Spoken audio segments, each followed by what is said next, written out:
जय स्वामीनारायण। श्री स्वामीनारायण गुरुकुल राजकोट संस्था द्वारा आयोजित SGIS ऑनलाइन गुरुकुल में आप सर्वे विद्यार्थी मित्रों हार्दिक स्वागत करूँ छूँ। हूँ तेजस कालाणी आज तमने याम भूमिति में नवा टॉपिक की चर्चा करीश। गया टॉपिक नी अंदर आपणे जोयुं के विभाजन बिंदु कई रीते मेळववुं तथा गुणोत्तर जो विभाजन बिंदु आपी दीधुं होय तो गुणोत्तर कई रीते मेळववो तेनी चर्चा करी। हवे आपणे आ पार्टनी अंदर जे रेखाखंडना भाग थाय छे तो केटला भागमां एने विभाजन करवा माटे केटला बिंदुनी जरूर पड़े तेना माटेनो एक MCQ पूछाय छे।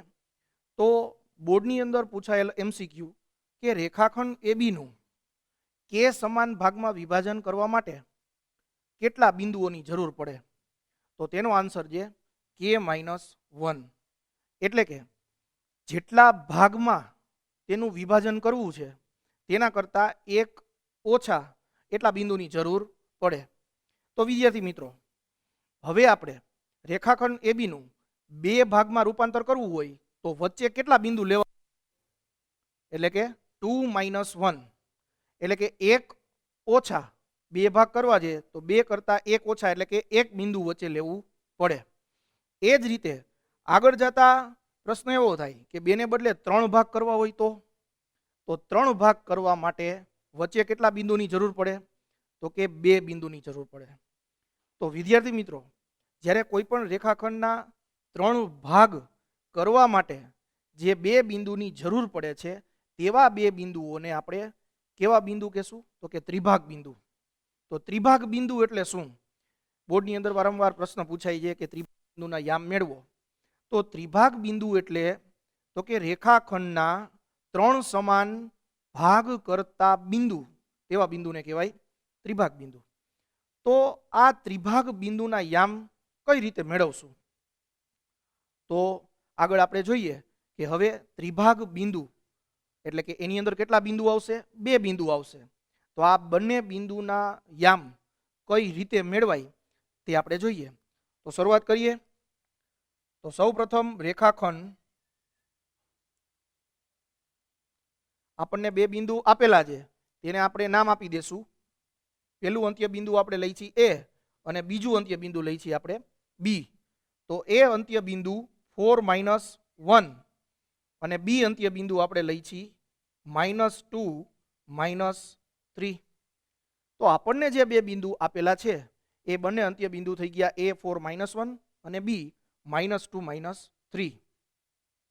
हवे आ रेखाखंडने आपणे समान 3 भागमां विभाजन करवाना छे तो एना माटे आपणे 2 बिंदुनी जरूर पड़शे। तो एक बिंदु आ अने एक बिंदु आ तेमांथी आपणे एक बिंदुने नाम आपी दई P अने बीजा बिंदुने नाम आपी दई Q। तो आ P अने Q आ 2 बिंदुओ एवा बिंदुओ छे जे आपेल रेखाखंड AB नुं 3 समान भागमां विभाजन करे छे।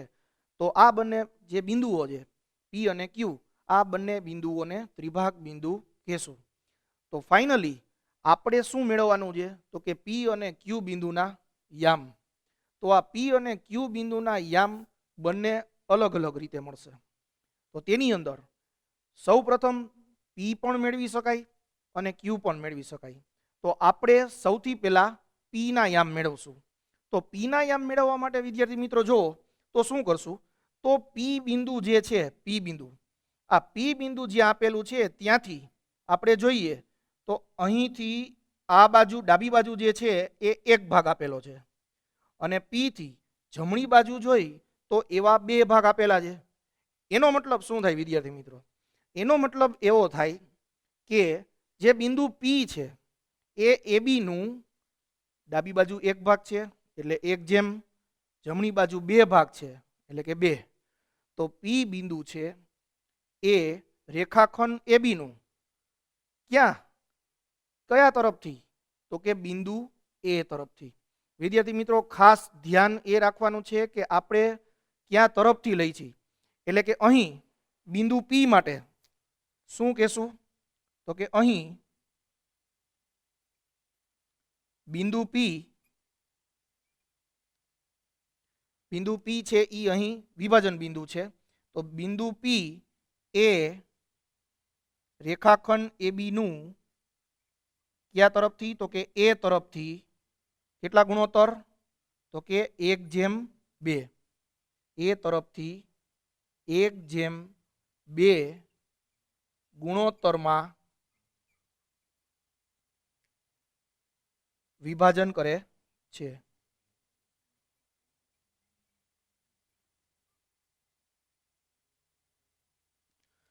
તો વિદ્યાર્થી મિત્રો, બિંદુ પી ના યામ હવે તો મળી જ જશે, કારણ કે અહીં કયું સૂત્ર એપ્લાય કરવાનું રહેશે?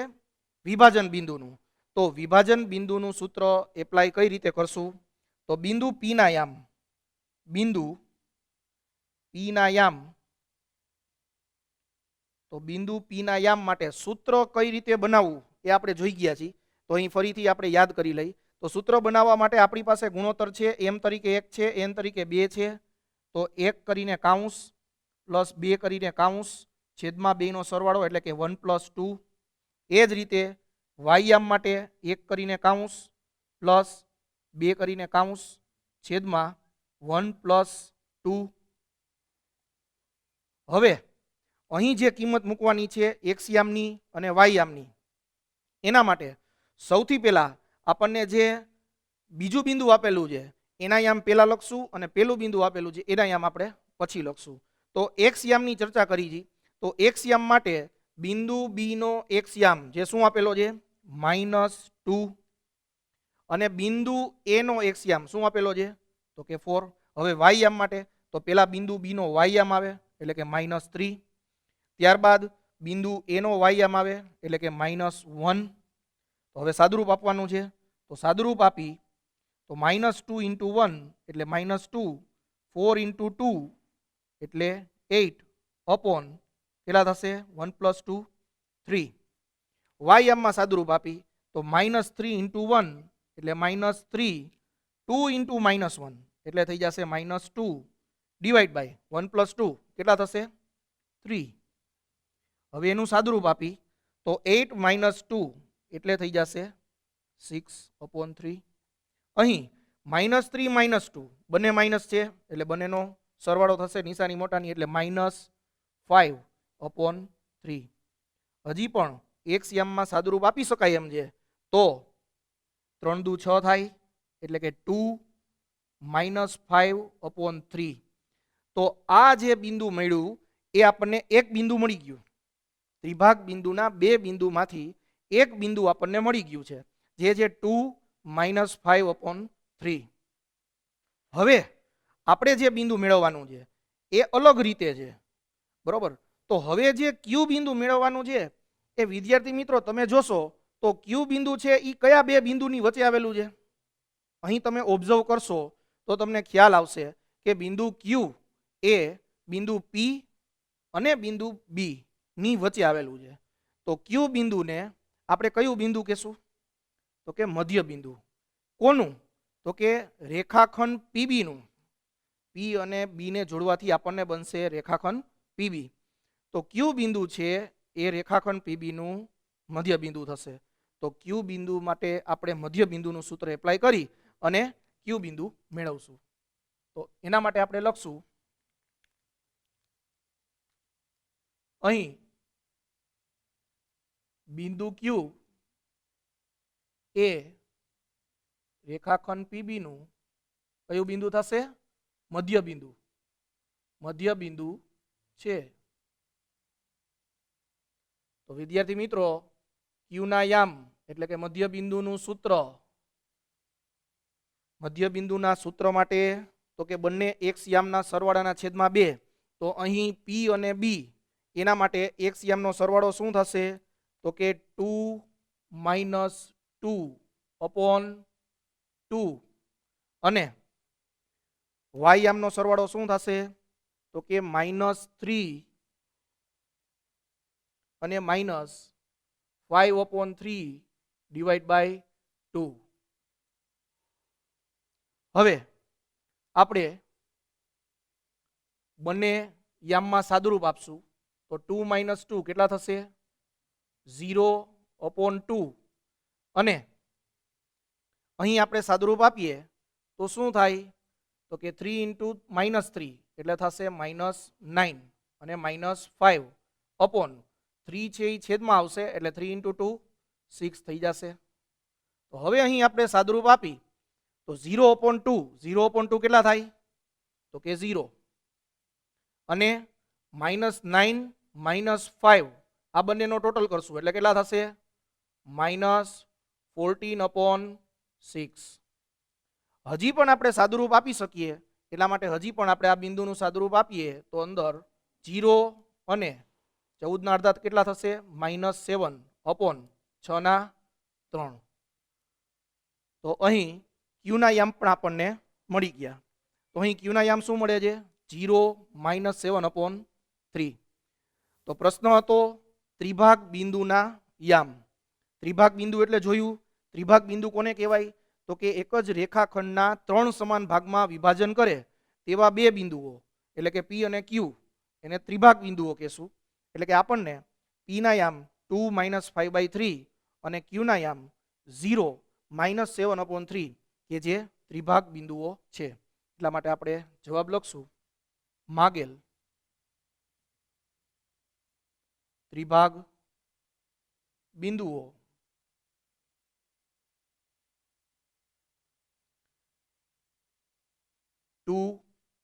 -5/3 અને 0 -7/3 છે. હવે વિદ્યાર્થી મિત્રો 3 સમાન ભાગમાં વિભાજન કરવાનું હોય તો તેને ત્રિભાગ બિંદુઓ કીધા. પરંતુ આગળ 4 સમાન ભાગમાં 5 સમાન ભાગમાં એવી રીતના અલગ અલગ ભાગમાં વિભાજન કરવાના થાય તો આપણી ટેક્સ્ટબુક પ્રમાણે ત્રિભાગ બિંદુ અને વધુમાં વધુ 4 સમાન ભાગમાં વિભાજન કરતા બિંદુ સુધીના પ્રશ્નો આપેલા છે. તો ત્રિભાગ બિંદુ જોઈ ગયા બાદ હવે પ્રશ્ન છે 4 સમાન ભાગમાં વિભાજન કરતા બિંદુઓના યામ. વિદ્યાર્થી મિત્રો આ પ્રશ્ન એકદમ સરળમાં સરળ થાય. શા માટે? કઈ રીતે? તો એ આપણે જોઈએ. તો સૌપ્રથમ આપણને આપેલ બે બિંદુઓ જે અંત્ય બિંદુઓ છે એવો રેખાખંડ AB એટલે કે A અને B. આ રેખાખંડ છે રેખાખંડ AB જેના અંત્ય બિંદુઓ થઈ ગયા A અને B. તો એના યામ આપણને આપેલા છે -2 અને 2 અને B બિંદુ આપણને આપેલું છે 2 8. હવે આ રેખાખંડના આપણે કેટલા ભાગ કરવાના છે? તો કે 4 સમાન ભાગ કરવાના છે. તો 4 સમાન ભાગ કરવા હોય તો કેટલા બિંદુની જરૂર પડશે વિદ્યાર્થી મિત્રો? જેટલા ભાગ કરવા હોય એના કરતાં એક બિંદુ ઓછું લેવાનું. તો 4 સમાન ભાગ કરવા છે તો આપણે કેટલા બિંદુ લેશું? તો કે 3 બિંદુ લેશું. તો 3 બિંદુ કઈ રીતે? તો જુઓ અહીં આપણે બિંદુ લેશું P, અહીં આપણે બિંદુ લેશું Q અને અહીં આપણે બિંદુ લેશું R. તો આપેલ રેખાખંડ AB ને 4 સમાન ભાગમાં વિભાજન કરતા બિંદુ આપણે મૂકી દીધા છે જે છે P, Q અને R. તો આ 3 બિંદુઓ છે જે આપણે મેળવવાના છે. તો અહીં સૌપ્રથમ વિદ્યાર્થી મિત્રો તમે ધ્યાન આપો તો તમને કયું બિંદુ છે એ તમને રેખાખંડ AB નું મધ્ય બિંદુ નજરે આવશે. ધ્યાનથી જુઓ તો ક્યુ બિંદુથી ડાબી બાજુ પણ 2 ભાગ છે અને જમણી બાજુ પણ 2 ભાગ છે. એનો મતલબ બે સમાન ભાગ બંને બાજુ સમાન ભાગમાં વિભાજન કરતા બિંદુને મધ્ય બિંદુ કહેવાય. બંને બાજુ સમાન ભાગમાં વિભાજન છે.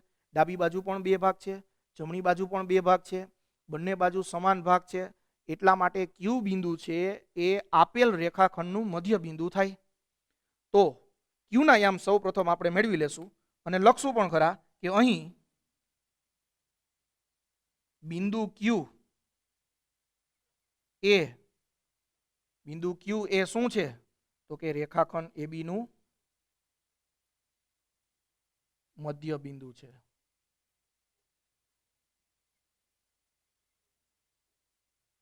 બિંદુ ક્યુ એ રેખાખંડ AB નું મધ્ય બિંદુ છે. તો ક્યુના યામ આપણને સરળતાથી મળી જશે. તો ક્યુના યામ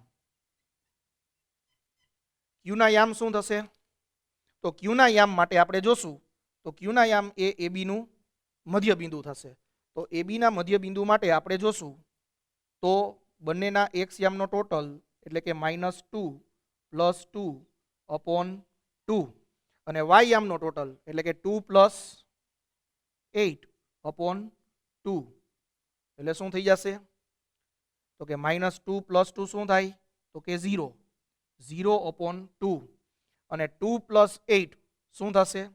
તો કે 10 / 2 0 / 2 તો આન્સર મળશે 0 અને 10 / 2 એટલે આપણને મળશે 5. તો એક બિંદુના યામ મળી ગયા છે એટલે કે ક્યુના યામ આપણને મળી ગયા છે 0 અને 5.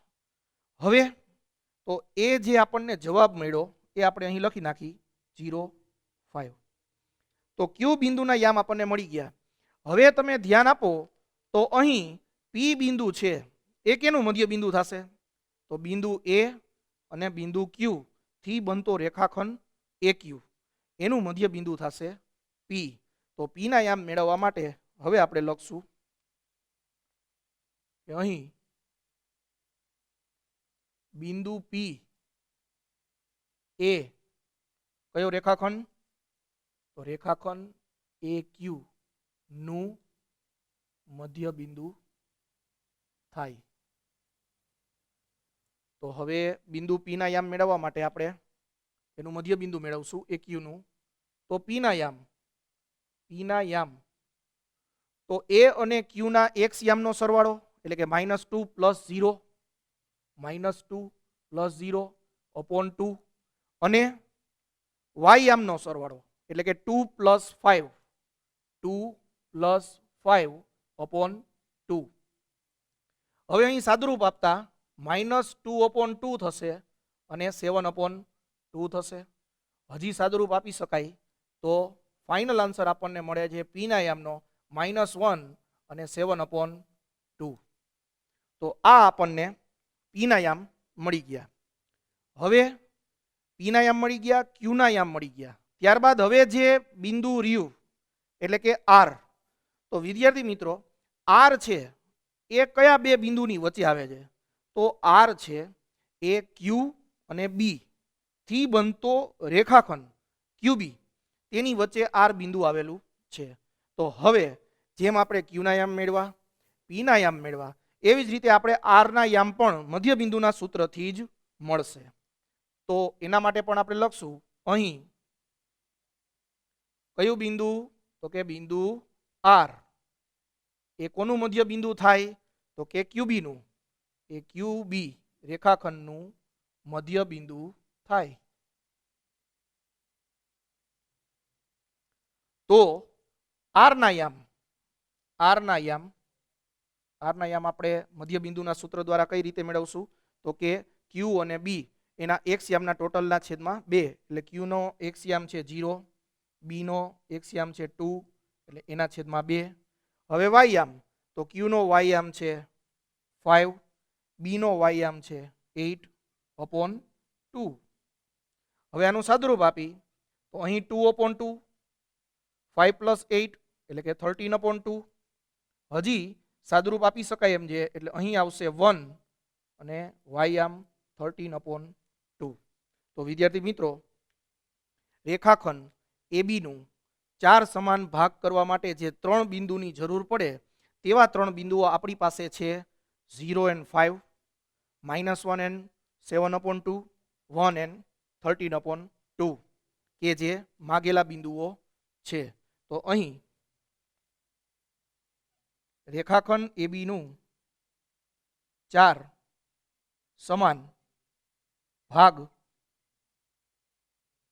કરતા બિંદુઓ કયા કયા બિંદુઓ છે વિદ્યાર્થી મિત્રો? 0 5, -1 7 / 2 અને 1 13 / 2 થશે. તો વિદ્યાર્થી મિત્રો આ પાર્ટની અંદર આપણે 2 થી વધારે ભાગ એટલે કે ત્રિભાગ બિંદુઓ અને 4 ભાગ બિંદુઓ કેવી રીતે મેળવાય તે આપણે જોયું. તો વિદ્યાર્થી મિત્રો, અત્યાર સુધીમાં આપણે શરૂઆતના જે કંઈ પણ ગુણધર્મો હતા તેને આધારે સમ જોયા, ત્યારબાદ અંતરસૂત્રો દ્વારા કેવી રીતે અંતર મેળવવું એ પણ આપણે જોયું, ત્યારબાદ વિભાજન બિંદુ એટલે કે વિભાજન બિંદુ કઈ રીતે મેળવવું, વિભાજન બિંદુ આપેલું હોય ગુણોત્તર ન આપેલો હોય તો ગુણોત્તર કઈ રીતે મેળવવો, અને ત્યારબાદ જે ત્રિભાગ બિંદુઓ અને ચાર ભાગ બિંદુઓ છે, ચાર ભાગ કરતા બિંદુઓ કઈ રીતે મેળવવા તેનો અભ્યાસ અત્યાર સુધીનો આપણે કર્યો છે. હવે પછીના લેક્ચરની અંદર આપણે ત્રિકોણના ક્ષેત્રફળ વિશેની માહિતી મેળવશું. ત્રિકોણ માટેના 3 બિંદુઓ આપેલા હોય તેને આધારે આપણે ક્ષેત્રફળ કઈ રીતે મેળવવા, ક્ષેત્રફળ બરાબર 0 થાય તો એ કેની શરત હતી વિદ્યાર્થી? સમરેખની. તો તેને આધારે પણ આગળ જે સમ આવશે તેની ચર્ચા નેક્સ્ટ વિડીયોની અંદર આપણે જોશું. તો આશા રાખું છું કે આજના લેક્ચરની અંદર તમને સરળતાથી સમજાઈ ગયું હશે. આ વિડીયોને લાઈક કરો, શેર કરો અને સબસ્ક્રાઈબ કરો. Thank you. જય સ્વામિનારાયણ.